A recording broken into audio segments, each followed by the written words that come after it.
প্রিয় বাংথাং, আপনাদের উদ্দেশ্যে আমার মন থেকে বলা কিছু কথা।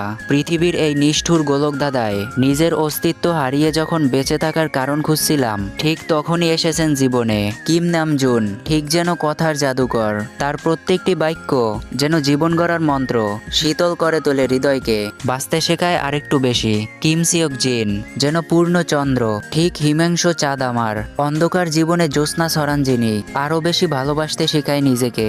মিন ইয়ুঙ্গি ঠিক যেন মেঘে ঢাকা নীল আকাশের চূড়া, রহস্যময় সৌন্দর্যে ঘেরা, তার বজ্রপাতের মতো তীক্ষ্ণ আওয়াজ এক অদ্ভুত শক্তির সঞ্চয় করে এই ভাঙাচোরা হৃদয়ে।